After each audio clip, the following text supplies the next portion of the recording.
Welcome to the Bill Walton Show, featuring conversations with leaders, entrepreneurs, artists, and thinkers. Fresh perspectives on money, culture, politics, and human flourishing. Interesting people, interesting things. Welcome to the Bill Walton Show. I'm Bill Walton. Well, today we're going backstage again with a friend of mine who also is one of the top cardiologists in the country, Dr. Josh Yamamoto. He is based here in the District of Columbia and really has one of the most interesting practices around. He is in the preventive business as opposed to just the disease business, and he's written a book, You Can Prevent a Stroke, and we want to talk about that today, but we also want to talk about the holistic view of what healthcare ought to be about, and particularly what you ought to be thinking about in terms of your relationship with your doctor. And we want to get into this notion that healthcare is something about a disease where we need to find a cure, but we really ought to recognize that we're not immune from the aging process, and that we're at our best when we navigate the process. And Josh is good at navigation. He was in the Navy, and right. He graduated from Princeton and has now also got his degree in medicine from Johns Hopkins. We were joking, he's graduated from the 28th grade after many years of schooling. He served as an officer in the Army, I believe. Navy. The Army okay. just borrowed me. Army just for the borrowed you, war. okay.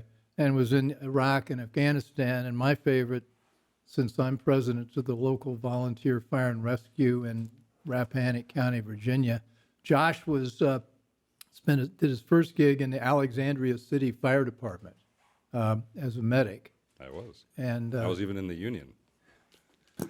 so, Josh, let's talk. Sure. You were in the Union? Sure. Local 2141 and National Association of Firefighters. Are you still a member? No. No. Okay, you're going. You're going.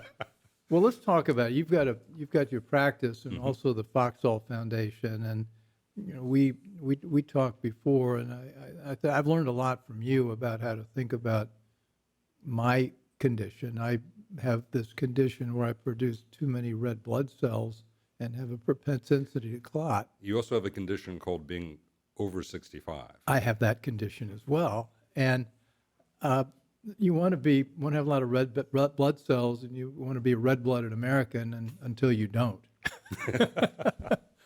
So you're a nice example of somebody who has some genetic factors. This is your issue. One of them is entirely genetic, so it's entirely beyond your control. You can't change the hand you're dealt, but you can certainly try to understand it and play it well. And you mentioned that we try to approach medicine and look at people and look at aging not just as a bag of diseases, but as a process. We give a lecture at the Foxall Foundation. The Foxall Foundation is a nonprofit we started about a decade ago with both an educational and a research purpose. And it's dedicated to helping everyone age well. And one of the things we noticed is our approach to medicine is still kind of trapped in this notion that everything that happens to you is a disease. And as a disease, by golly, that means it's your fault, and we have to stamp it out and cure it. But there's so many things that happen to all of us as a natural aging process. And one of the lectures I give is that there's almost no such thing as heart disease. It's just natural aging. And if you start to think of it as a process that we're all going to participate in and say, look, there are things that I can do as a patient to help navigate that process, but there are things that I need my doctor to help me with to understand it and to help guide it. And the goal isn't one or the other to say, oh, you know, I don't need medicine or I have to rely solely on pills to. The goal is to age well.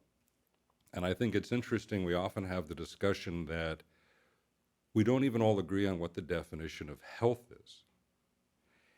I find a lot of patients will come to me on one of two extremes. One extreme is, oh, I don't take any pills. I'm healthy. That was me. Yes. That was me. Not I uncommon. was really proud of the fact I didn't take any pills. That is an. But now I have a whole shoebox. Now you filled got a with bunch, pills. and I expect you to live to be 100 and come to my retirement party Okay, in 20 I'm going to years. work on that. Yeah. And I actually tell that to most of my patients. That is an understandable perspective. The converse is, I have just as many people who come to me who say, "Yeah, I'm not going to put an effort into this. Give me a pill for that, doc." And you know what? I can actually keep a heart quite healthy, and I have people who live in their 90s and 100s. I have folks I can't even put on my treadmill because they exceed the 450-pound weight limit. But you know what? With the right pills and medicines, I can keep their heart working perfectly well. But just because the heart's working well doesn't mean you're living well. You have patients that exceed the 450-pound Oh, weight sure. limit on your treadmill. I'm a cardiologist. We see such things. So, fortunately, not everybody watching or listening to the show is 65 or over. We've got a lot of younger people. When should you start thinking? At what age should you start thinking about health as something like this? I'm 35 years old. Let's say. Why do I care? The parents are onto something. When we have a child, we take our kids to the pediatricians. Why? They're not sick. Because we've learned that there are things that happen as we grow up, as we age, that we can navigate. We can make sure we're reaching the right milestones. You know, there are diseases that devastated humanity for years that we can prevent. And we always take our kids to the doctors. Women, I have a daughter. She's much brighter than I am, by the way. Shout out to University of Michigan. But the women habitually or are brought to doctors kind of their whole lives. And so there's somebody keeping an eye on things. Men, I go to college, I'm good. I passed my physical. If it's not falling off, I don't need to fix it. And there's a logic to that. You can do almost anything and make it to 50. But you should think about building a foundation of health your whole life, because decisions we make now can have long echoes into the future. And so that doesn't mean doesn't mean anything. We like to tell people, have I ever actually told you what to do? Or do I just try to explain, this is what's happening, and here are our choices? And one of the things we're not good at, and the next generation isn't good at, is thinking ahead. I still take medical students, and one of the first things I'm still working on that. I know, but you have a much longer horizon than you might realize. Okay, I'm counting on you. So, your watch. Look at your watch. We have analog watches. We grew up in a generation of an analog watch, where the young people today, I always make the mention, show me your watch, and they're always fancy digital things that are beyond my understanding, but... Or they just have an iPhone. Exactly. Yeah. But a digital watch tells you where you are now, whereas an analog watch, it's half past. It implies something about or it's a quarter to. Where have I been and where am I going, not just where am I? So you don't just suddenly one day start, oh, I have chest pain. I wonder if I should think about my heart. I'm staring blankly into space for seconds at a time. I wonder if I should ponder how reliable my heartbeat is. You start thinking about these things your whole life. And you know what? It's not entirely your job. You didn't go to medical school. Like you said, it's 28 years of training to be a cardiologist if you start at first grade. So there's something to that. That's my job. But we have to be a team. I have to recognize that you defined health as not taking pills, and I respect that. But then I have to say, look, I define health as living as long as you can, as well as you can. And you know what? Well, I was one of these guys who thought you could triathlete your way towards, immortality or live forever diet. or die trying. And then, of course, my diet changed every 5 years with each new fad. One point I'm eating no protein. The other moment I'm eating all protein, and all points in between. Exactly. Yeah. And then But you said something before the show. I want to make sure, because I do want to get people who are all ages thinking about this. You said if you don't have a relationship, almost a first-hand relationship, first-name relationship with your doctor, you really don't have health care. And you got to think about developing Right. relationships with somebody who can help you We with the 28 years of right. The other doctors in our practice and the Foxhall Foundation, most importantly, Dr. Thomas, the co-author, who's actually my wife and way smarter than I am. I'll just digress. She and I trained at Hopkins. Kristen Thomas. Kristen Thomas. Yeah. And when we were finished with our training, they turned to her and said, "We would like you to be our chief resident, and we'd like you to join the faculty." Really? And they looked at me and said, "Yeah, we know that thing you signed for the Navy. You can go to Guam. We're okay with it." And so I honestly rarely need to see young people. 95% of my daily work is with folks over 65. But if you come to me at 65 healthy, if you build a foundation of health, and again, like you said, medicine is the relationship between a doctor and a patient. Healthcare takes on a much broader view. Obviously, there are public health issues and many things beyond that. But if you want to take care of yourself, you should have a doctor. What I like to, when I meet anybody, or if you make a request to see me as a patient, we'll see just about anybody, but the first question is, who is your doctor? And in today's world, that's becoming a harder question to answer. This gets back to also that notion about thinking ahead in time. If you belong to a clinic and you can't name your doctor, oh, I go to the such and such clinic. Well, terrific. That's great. It's a great clinic. Lots of people, lots of resources. But is there anyone there who's your doctor? That means when you go to the clinic, you're seeing somebody for that moment of digital time, and they're not thinking about where you've been or where you're going. And that's not how our generation was trained. Well, how do you medicine. work the system to make sure you see the same person every time? Because most people don't have that sort of They don't. practice. And that, you know, we talked before, doctors have become sort of data entry clerks. have. You show up in the office and you're sitting there looking at them and they're sitting there looking at their computer screen. Right. And I'm one of those people who believes Which, in, by the way, you don't do. right, because I just can't stand that. Yeah. I cannot abide staring at a screen when I'm trying to have a conversation with someone. But how does the ordinary person go into the health one of these practices and say, look, I've got to see this person and work that so that happens? So there's a lot of variety of practices today, and we're in a very active state of change. A decade ago, most cardiologists, heart doctors, for example, were in private practice, meaning the physician owned the practice, so the physicians controlled their work. And now the vast majority are institutionally employed. And that's a whole nother issue as to how and why that's happening. But the bottom line is doctors are federally mandated to submit data. And it's data we have to submit. There's only so much of it we can farm out. So you have to enter this data. And unless, like, you're me and I take it home with me because I can, I'm my own boss, I'm not required by my employer to enter that data by the end of the day before I can go home. So I can have a conversation with my patient and I can listen. And I can think about where have they been, where are we now, and where are we going. And my job is to give them my best advice and their choices on how to take care of themselves. Because there are always choices. And again, some people want me to tell them what to do. I can do that. And some people need to see it for themselves. How to do that, it depends upon where you are and what you're doing. There are plenty of places in rural America, interestingly, doctors still actually try their best to take care of patients. And more urban environments are very commoditized and industrialized. So you're part of a clinic. But you can always find out, well, who I'm supposed to be assigned to some primary care doctor. Well, don't just take that as an electronic designation.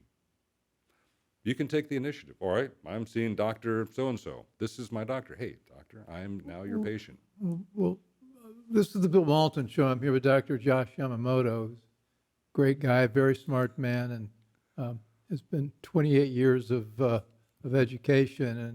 And then I started to practice. And then he started to practice, and I think he got a lot out of those 28 years. A very wise man. I think of him almost as as a guru or a shaman when it comes to healthcare and the medical practice, much more than the mechanical stuff you think of as medicine. And we're talking now about how you really want to develop a one-on-one personal relationship with your healthcare provider. If you can. And Well, that's the big question. Most people are intimidated when they go to the doctor. Most people don't want to be there. They think they only show up typically when there's something wrong with them, and then they're defensive. And usually the doctor will tell you, well, it's all you don't do it, but people say, well, they say, well, you shouldn't have been doing this. Tell us about your habits. Well, that's a bad habit, so this is your fault. So one of the things I've also realized is that everybody has their perspective of their experience with their doctor or in the healthcare system, but it's amazing how broad it is. Many people have exactly the perspective you required, but some people, doctors are somewhere between priests and bartenders or therapists. Like, I'm your cardiologist. Why are you telling me? I joke with my patients all the time. That thing you're telling me about doesn't pump blood. Why are you asking me? But so there are different people who seek out different levels, but no matter what, to have somebody I go have to that you about communication everything. Well, and hypothetically, we all doctors go to medical school at some point. My foot hurts. What's What going is on? that? They still joke. I've got a training injury. There's a saying that I used to at Hopkins was like to say, if it's not the heart, I'm not interested. And that's not exactly true, not exactly what I said, but you have to understand the whole person and the whole process, even if you are a specialist. Because I'm sorry, all these things interact.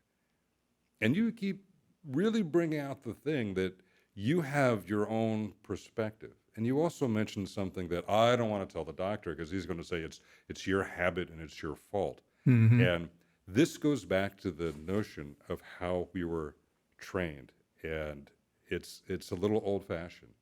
And again, I'll digress to say I still have a teenager at home who never misses an opportunity to make fun of me.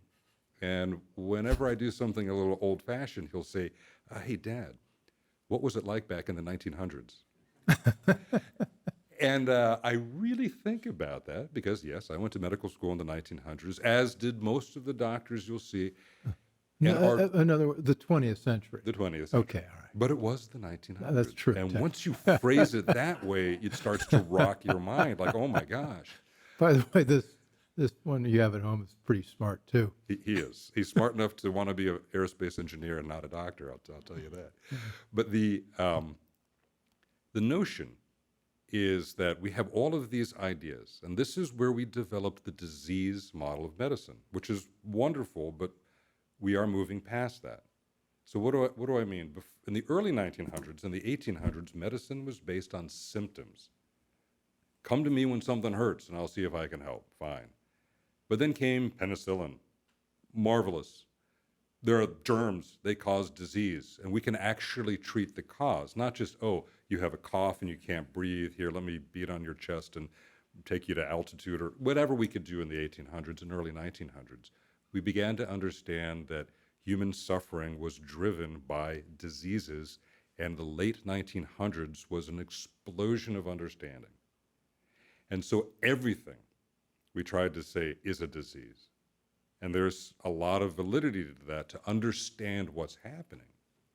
But we have to be careful about the labeling, right? Go back and read the Old Testament. If you had a disease, that's God's wrath. You did something wrong. Well,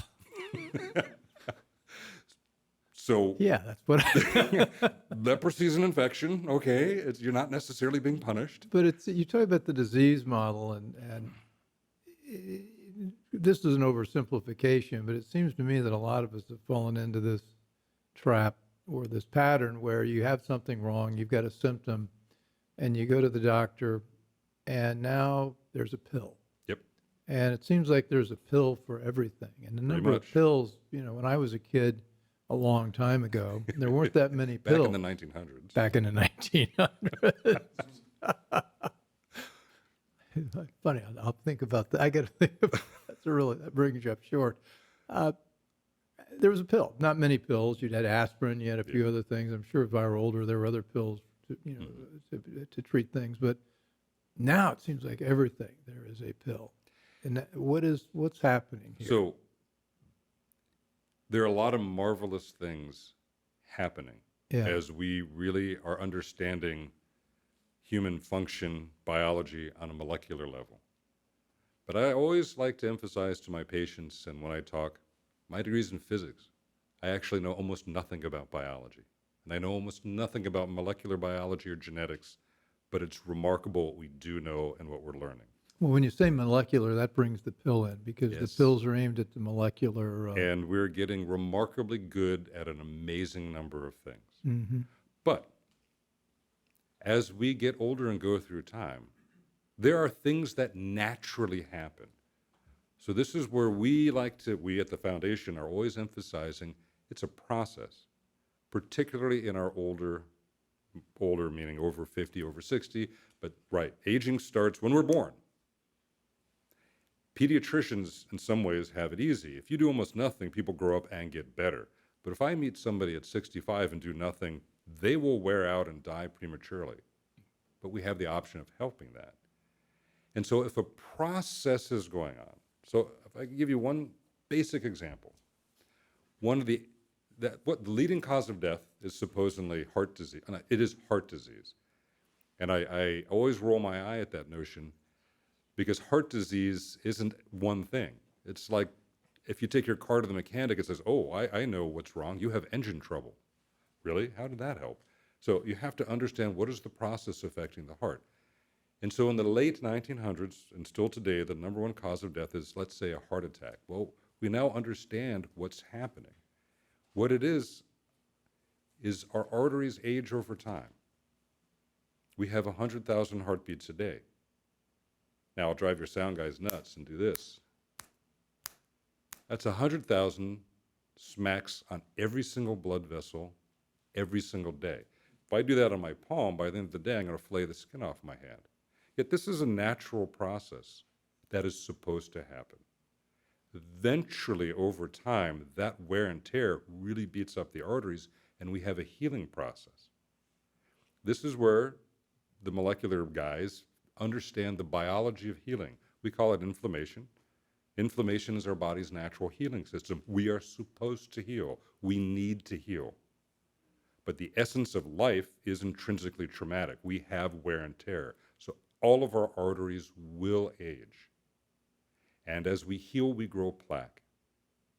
And so we've been telling people, plaque is a disease. You have artery disease. And it's your fault because you had a cheeseburger. You know what? You're going to grow plaque. You're supposed to. It is a natural aging process. It's not a disease. Okay, well, if that's a process, shouldn't we understand it? Well, actually we do. We're very good at the molecular biology of this and the mechanics of this. Oh, well, why can't you cure it? Well, you know what? How do you cure life? You don't cure it, you manage it. There's kind of no real good reason for anyone to have a heart attack anymore because we can prevent that. But it's a two-person process. The doctor and the person, the patient. Well, I want to dive into your book, which Maureen here on camera and Sarah have both read it, and they just are, and so am I, just extraordinarily taken with how clear this is. And Sarah said it reads almost like a mystery where you're Thriller. Right? We try not Thriller. we try to demystify everything. Thriller. Okay. Well, anyway, it is a thriller, and you got chapter 1. Prevent is an active verb. I highly recommend this. You can prevent a stroke, because it's also a clue. As we're going to talk a little bit about bone health and metabolism, other sort of systems that you can manage as well. But I'm not sure I want to dive where we should dive back into this, but it just seems like once you think about a stroke or managing it, you never think about it the same way again. Right.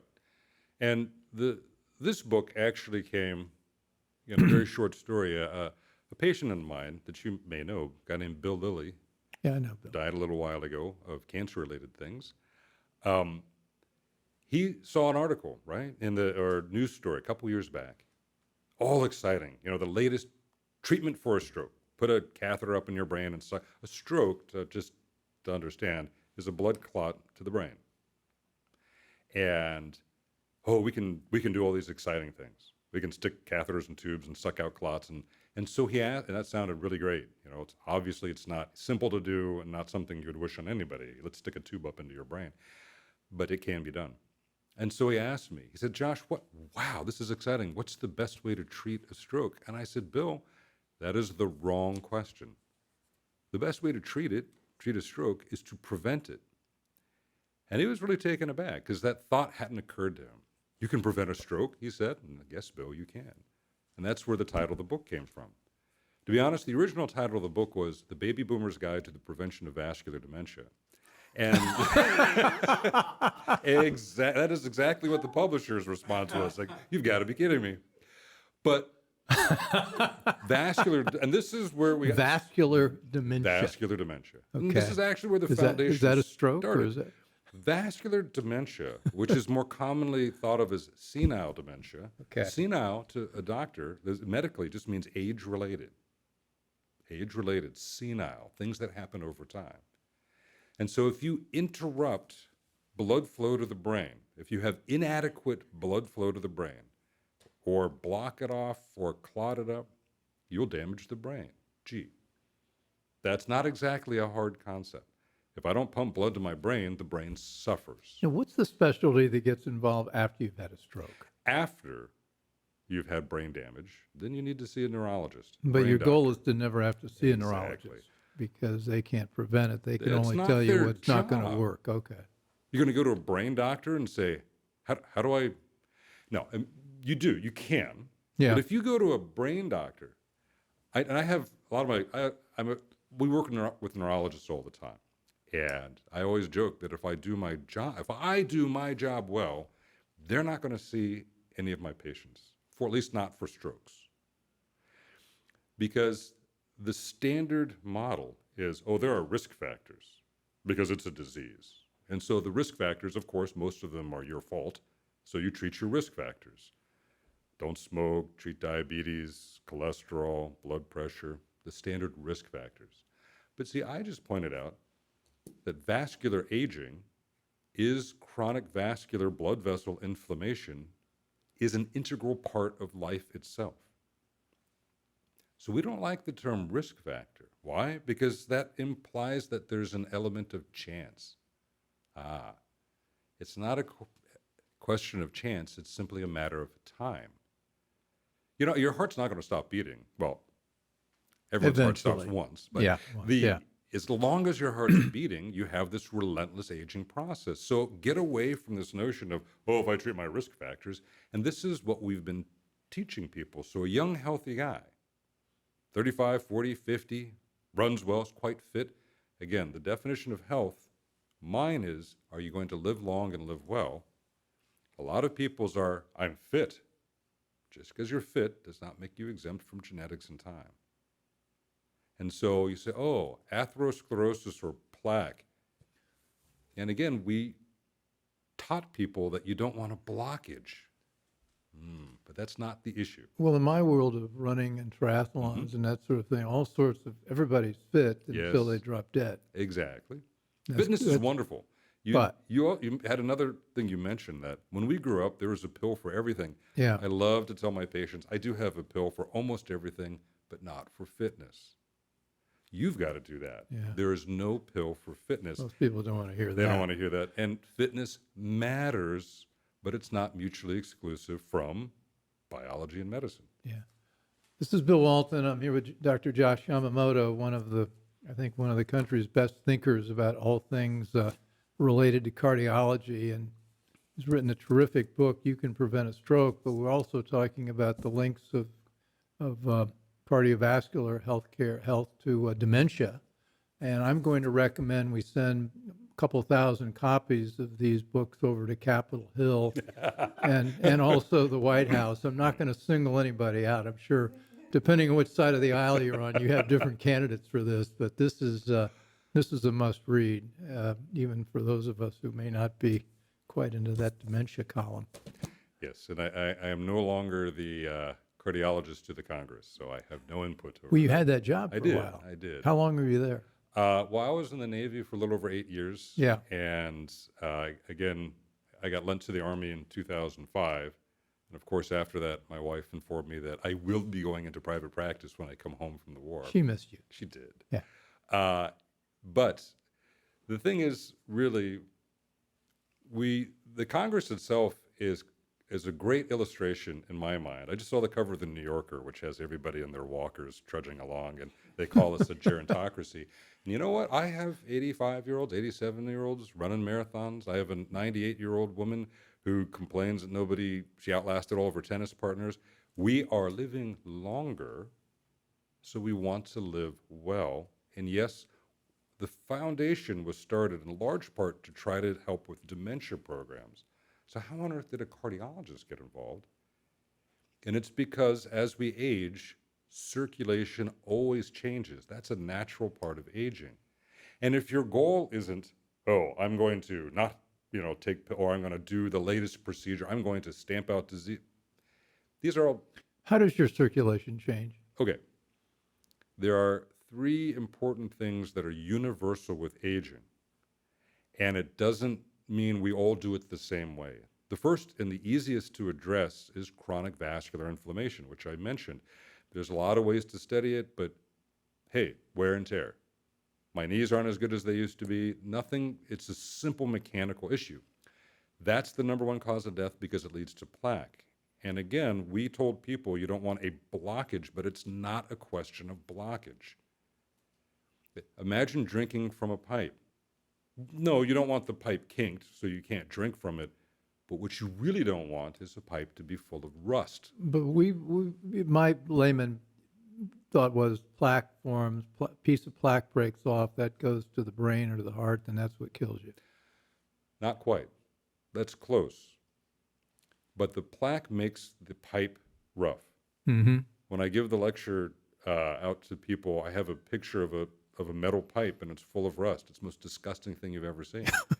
And I said, look, this has nothing to do with the human body. This is just rusty pipe.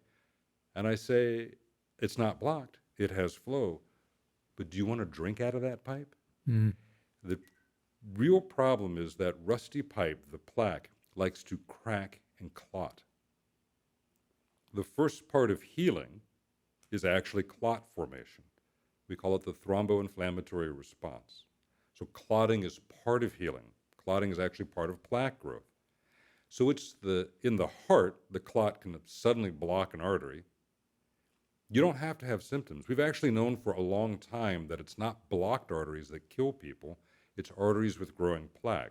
Soft, young, growing plaque that's not blocking anything. It's not giving you symptoms, but the plaque can crack, and it can clot and completely block an artery. And that can really, that can cause sudden death. Sudden death is not the same thing as a heart attack. Well, you're not making me feel better about plaque, though. Sounds to me like that's... plaque is easy. Okay. Easy. And what's the pill for plaque? Well, is that first, statin that you're... Of course, but first, you don't feed it. See, this is where we get into this notion of risk factors. They're not risk factors. You're going to grow plaque. Give yourself time. You feed it. Number 1 with smoking. That's easy. We all kind of know smoking is bad there. I said it. Whatever. You smoke, that's on you. But we can believe it or not, statins are, I really hate saying this, statins are more powerful than cigarettes. You can die of your lung disease, but I can still keep your arteries clear with enough medicine. That I probably shouldn't quote because you don't want to smoke. You don't want to do. Yeah. But the biggest one is diabetes or the metabolic syndrome. Yeah. And this is the hard one that confuses everybody. If we have a genetic metabolic mismatching, if we are eating something that we're not genetically prepared to metabolize, you store that. And again, I'm not a molecular biologist, I'm a mechanical guy.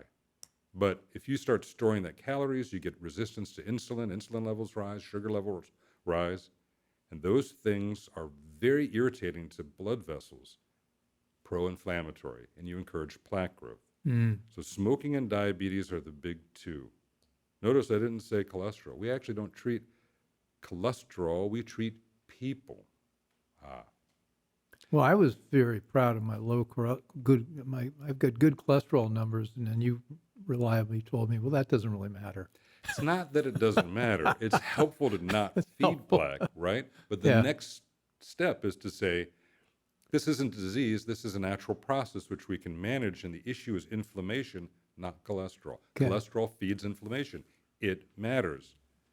Because wouldn't it be great if I had a magic pill that shuts off inflammation and prevents plaque growth? Why, yes, we do. It's called Lipitor.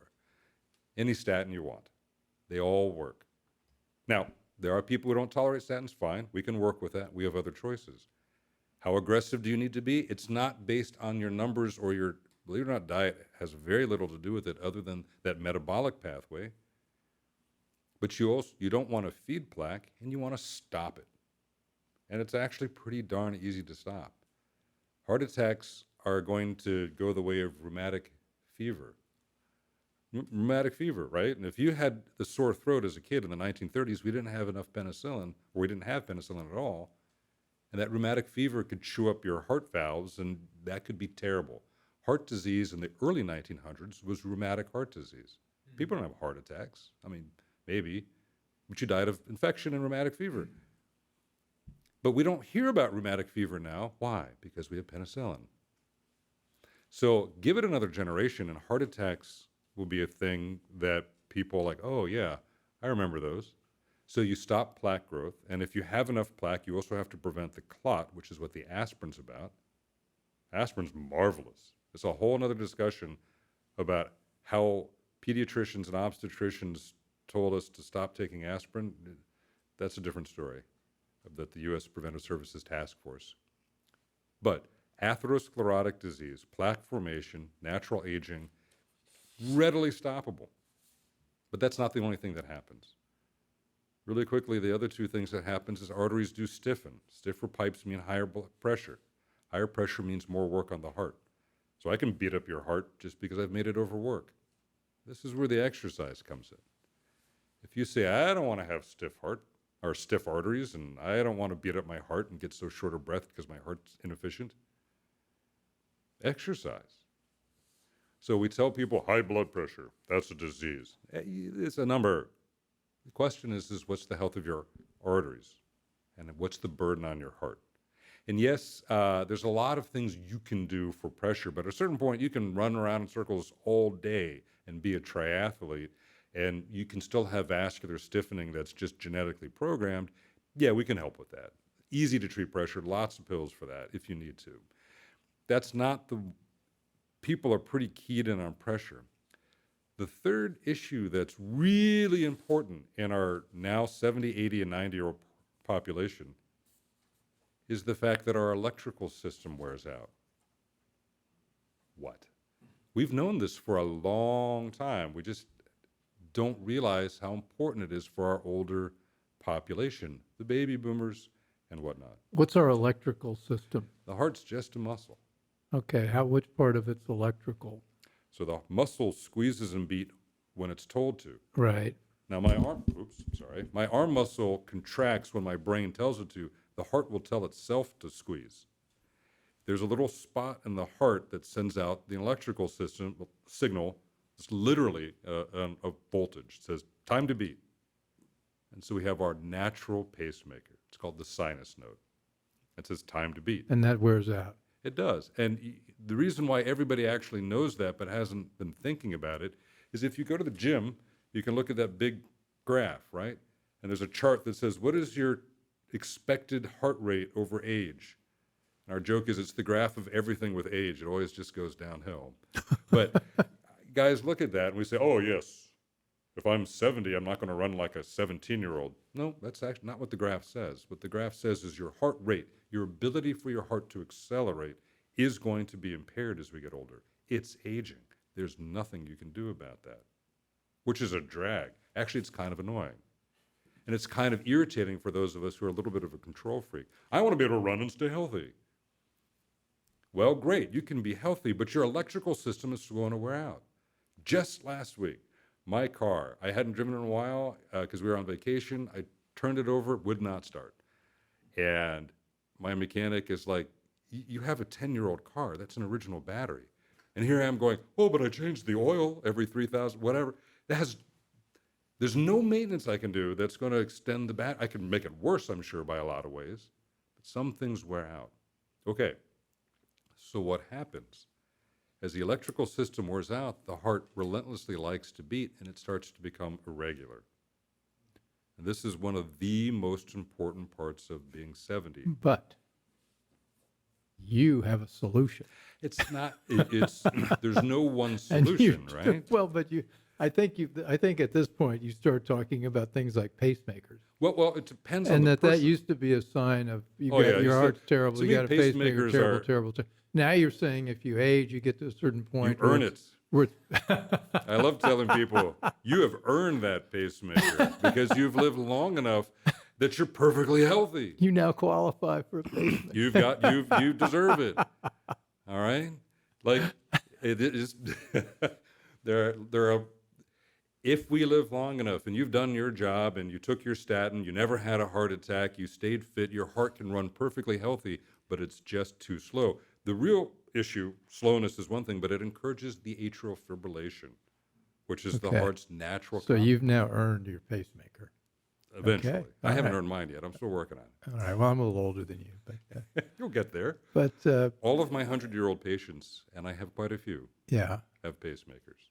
And they're very active and they're cognitively intact. Well, I had to add this real quick. How do people find you on the internet? I imagine I could be Googled. We're gonna put. Well, you don't have much about. You're a very modest man. You don't put a lot out there, which is very interesting, given your level of accomplishment. We'll make sure we get your contact information as part of this. Our practice is, I have plenty to do. The foundation is what we're trying to grow. Well, let's pivot towards that. I mean, I don't want to finish. I want to finish up on the heart now that we've gotten to the pacemaker part of it. It's. Well, I want to. I'm done. With that is the atrial fibrillation. Yeah. Real quick, about 1/3 of 70-year-olds have a sustained irregular heartbeat. Yeah. I like to tell people it's a description, not a disease, because we're all going to have irregularity. Mm-hmm. A third of 70-year-olds, particularly if they have a history of higher blood pressure, will have atrial fibrillation. 90% of them do not feel it. We really want to emphasize symptoms do not predict risk. I don't care if you don't feel it, because as little as 5 minutes of atrial fibrillation is enough to double your stroke risk. Yeah. Because with the irregularity, blood doesn't move, it clots, and it gets into the brain.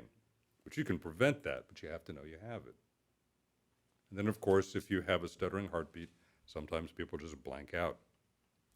But that's the type of thing one must record to know what your heart's doing. Mm-hmm. So, Let's turn to the foundation. yes.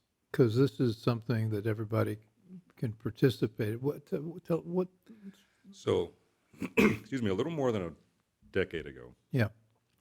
I told you Dr. Thomas was tracked to be on the Johns Hopkins faculty. She really is an exceptional and brilliant physician. And of course, she made the tragic error of marrying a sailor and moving to Washington. But we notice in Washington, we have an aging community. People tend to be very health conscious and proactive. The Post did a story a couple years back that the average age in the zip code around our practice is 90. So people are living longer. What? 90, yeah. It's not uncommon. Average age in our zip code is Right around- 90, and yes. near Foxhall. Yep, exactly. You know, I'd love to take credit for that, but I'm not sure people appreciate it. The story in the Post was actually about the differences in different parts of town, but the thing is, everyone over 65 has the same insurance. It doesn't matter who you are. When you have Medicare, your access to health care, just a question of where you can get. But be that as it may, Medicare is a whole other topic. At Hopkins, the academic setting had devised a dementia program, whereas in the community, we weren't seeing it in action. And there's a huge gap between the academic world, my buddies, my fellow eggheads and former eggheads who come up with great ideas about how to treat a disease, and those of us who actually now are essentially full-time in practice, taking care of people. And that gap is growing, and it's quite astonishing. We're like, okay, in a research project, you can manage this process and be very supportive and take these academic ideas and try to put into actual practice. But again, one of the challenges with academic medicine is it's more like a digital watch. If I'm going to see you as a patient, I kind of see you now. I might think about the future, but my research study may only last for 6 months, 12 months, maybe 5 years. If you come to me as a patient, I view you as somebody that I'm responsible for the rest of my career, period. Because I assume you're biologically capable of living to be past 100. So I have to do my job to take care of you over time. But the gap between the academic world and the practical world of how we practice medicine is astonishingly wide and growing. And so she tried to bridge that. And we tried to originally use things that were in place. And it was the number of roadblocks are vaguely mind-boggling, which I don't want to get into. An example of a roadblock would be? Well, if you say we had a donor who wanted to support a program, they have to give the money to somebody, and we tried to do that through the existent systems, our local community hospital and whatnot, and they're like, no, we can't do that. For all sorts of reasons. Well, they're patients we can't accept, or if we take this money, it has to go into for this purpose or that purpose, not for what you necessarily want to do. And we don't want to create this program because it's not monetizable or it runs in conflict with somebody else's agenda. And we're just trying to teach community doctors things that academic doctors have figured out that actually might be very helpful. And now this gap between physicians being able to learn things is huge. Foxhall is bridging that gap. You're between the right. academic and the day to day. You're a knowledge transmitter. You're an agent of change to make sure that one side knows what the other's doing, especially the academic side knows what the practical people are doing. That's the next step. Okay. The first step is people who practice full-time, they're busy. And if you don't think they're busy, go ahead and try to call someplace and get a doctor. Like, just pick up the phone and call any cardiology group in town and say, I need a new patient appointment. I have chest pain. And currently the average delay is way longer than you might think. It's up to 60 days in a lot of places. To be admitted to a practice. Yeah, just to be seen as a new patient. Right. Everybody's busy. So the people in the community, though, have they don't necessarily know what the academic world's coming up with. So the first step was the educational role of trying to bring academic knowledge and wisdom to the community.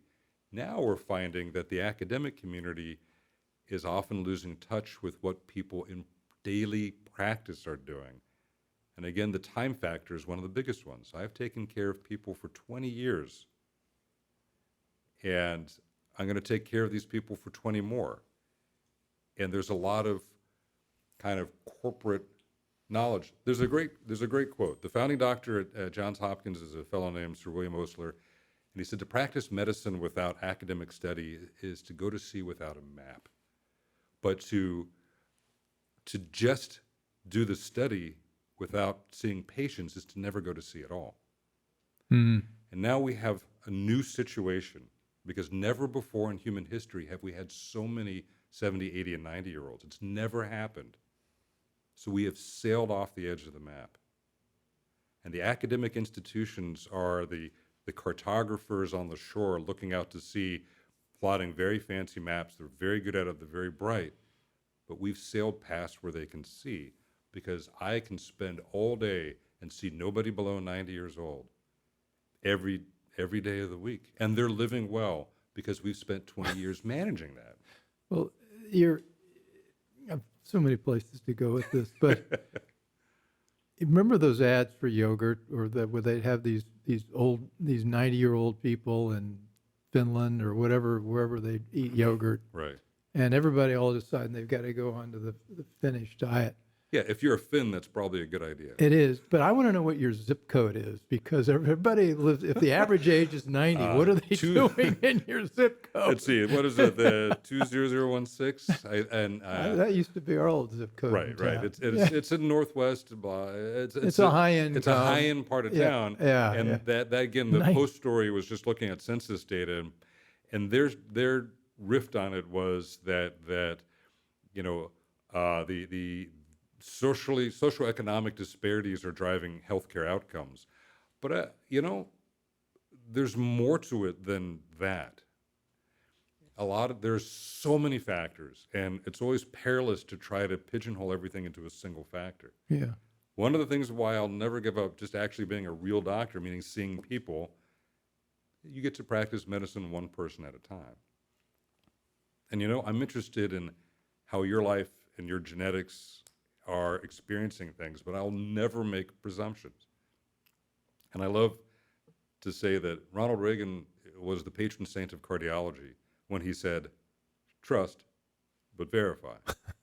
So you could say, hey, you're fit and you run all this time. Great. Show me. And I'm going to look at your heart, and I'm going to look at your arteries, and I'm going to look at your rates and rhythms. We call that the heart paradigm. D heart. D, you have to ask your doctor. You can't look at your heart yourself. H, how is your heart? And how do we know? Are you just assuming that it's healthy, or did I actually check? It's not hard. Just got to look at it with ultrasound. Yeah. A, how are your arteries? Well, I eat well. I'm like a thin, whatever. How many cardiologists practice the way you practice? At least one. I've gone through. I've gone through. Fortunately, I don't have a lot of experiences of that, but it just strikes me that what you're doing is just so axiomatic, and it ought to be every cardiologist in the country ought to be doing this. And part of the reasons we wanted to do this show is to get people more aware of the active steps you can take to protect your health. So, including getting doctors to do all of the things that you do. You've asked a lot of questions in a very short. Well, I do that question, but cardiologists generally do not practice this way for many reasons, some better than others. Most cardiologists do not think of themselves as a stroke prevention doctor. They view that as a primary care doctor's role to treat risk factors, but we need to go beyond the risk factors. Most cardiologists are now corporately employed, which it is what it is. But then that enforces a certain silo mentality. We do a lot of things. And most cardiologists don't do it like I do. I put in pacemakers. I put in a pacemaker this morning. And does it hurt? No, are you kidding? People get all excited. It's look, a little numbing medicine, little incision, a couple of stitches. Usually folks are wide awake. Just let you know, it's easier than going to the dentist, for crying out loud. Okay, I digress. Anyway, But I do my own imaging. In other words, I can use ultrasound to see any part of your heart and circulation of interest. And I'll read my own pictures. And if I want to put you on a treadmill, I got one. Just get on. Let's go. I feel great. Good. Show me. But I will do it myself. And I see it all. But that's not the way industrial medicine works. You got a guy in what we call the echo lab, meaning the echo is the ultrasound of how we look at your heart. And it's more efficient if one guy sits there and look at the pictures all day and generates a report. Now, the doctor who saw you come to me as a patient, I want to know what your heart looks like. Well, of course you do. You're seeing a cardiologist. Why wouldn't I want to know what your heart looks like? Okay, well, I got to send you down to have these pictures done. So come back next week for that. Really? But that's the way it works. And the guy who reads the picture is going to generate a report, and it gets back to the guy who ordered it, and he looks at the report. But a certain time, it's a picture is like the Mona Lisa. I can describe it to you. Brunette, smiling, kind of cute. But that doesn't really tell you what the Mona Lisa looks like until you see it. So I examine my own patients. You can, but on a corporate level, it's less efficient. And then you have different divisions. One of the biggest problems are people with weaker hearts often need pacemakers. They do lots of things. And the heart failure doctor, well, that's a different division than the echo doctor and a different from the electrical doctor. And the heart failure doctor may say, I need to adjust your pacemaker, but I can't do that because that's somebody else's relative value unit. That's their work unit. And if they don't meet their work units, they're in breach of their contract. Yeah. And so you are forced to divide out the labor, which also multiplies labor. So you create more things to do. So it's difficult, which is why there's a chapter in the book called Navigating Your Doctor, something like that. And currently, if you go to your doctor and say, I want to know the health of my heart, they're not interested because the system's not set up for that. You have to say, I'm short of breath. Well, if you run hard enough. But if you're short of breath, that's a symptom driven. Like what? What are we back in the 1800s? Yeah. But that'll work. Guess what? If you run hard enough, you'll be short of breath. Just tell them, I get short of breath when I run. And that will compel them to start asking, well, what's the health of your heart? You see what I'm saying? But the system is still in this fragmented, symptom-driven, siloed healthcare. So the line of action, I'd love to, because we're drawing to a lot of time, which I hate, because actually every time we spend time together, I think he's kicking me out of the office. I have more questions. I know. But so the line of action Just for be nice to everybody, your though, doctor when they're running late. Just saying. is to read this book, and this is a handbook for taking control of your health. It's a start anyway. So I interrupted you, I think, about Foxhall. What's the vision? What do you want to do to build that out? So the Foxhall Foundation, again, began trying to bridge gaps between academia and the community. Educational mission. I go around the country trying to talk mostly with doctors. Right. We're ramping up now also into a research element. In other words, there is a gap in how we do research. We have databases. We've all been forced to enter in things in the community and electronic records, but the people looking at that in terms of actual practice. It's a whole different discussion of how research is currently being done, but it's either being done by academia, which means it's research under grant federal funding, which is wonderful, but it has a certain pipeline that it has to stay in. Or you have research funded by industry, which is marvelous, but it has a different objective. So what about the people just taking care of patients? We have the data.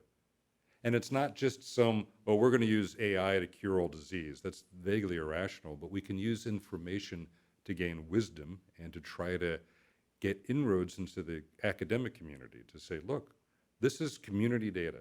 It has validity. Just because you didn't design the study doesn't mean you can't learn from the wisdom of those of us who have sailed off the edge of the map where you haven't been to tell you what's out here in the new world. That, I think, is a great summary. This has been fantastic, Josh.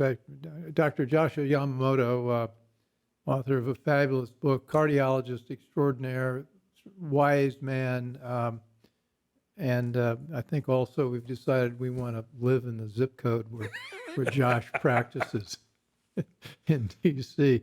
So, Josh, thanks for joining, and we'll have you back to follow up. I've lots of lines of action that went unexplored because of time. But anyway, thanks. My pleasure. So this has been the Bill Walton Show, and hope you enjoyed this visit backstage to life as we really live it, as opposed to the policy world and its abstractions and strangeness. Here, we're really concerned. This show in particular is the things vital to our day-to-day life, and we hope to do more shows like this, and hope you enjoyed it. And send us your comments to either on Substack or the BillWaltonShow.com website. And of course, you can catch the show on all the major podcast platforms and YouTube and Rumble. And we're on Substack. The show's also on Substack. You can see it there. So anyway, thanks for joining, and we'll be back soon, I hope, with another interesting and entertaining episode. I hope you enjoyed the conversation. Want more? Click the subscribe button or head over to thebillwaltonshow.com to choose from over 100 episodes. You can also learn more about our guest on our Interesting People page. And send us your comments. We read every one, and your thoughts help us guide the show. If it's easier for you to listen, check out our podcast page and subscribe there. In return, we'll keep you informed about what's true, what's right, and what's next. Thanks for joining.